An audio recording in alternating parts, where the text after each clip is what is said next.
Now, one thing about these patterns is you want to mix them up. And see, in the past, some people have complained, you know, it's boring playing the same pattern and pattern over again in a song, and that's why I teach it. Yes, that's right, it's boring to play the same pattern over and over again. You want to mix the patterns up, but I teach you to play the same pattern over and over again, to learn the pattern. This is a learning tutorial to learn these piano patterns, and once you learn them, you want to mix them up.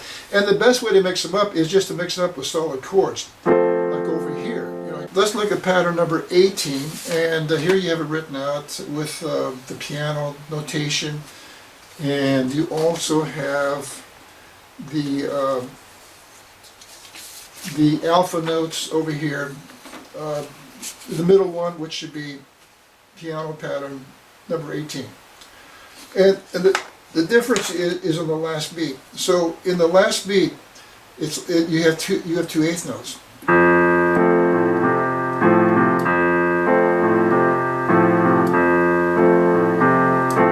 Go to a C chord, F chord, B flat chord. So I would try first without the right hand. I mean, you might even try to sing it just your left hand.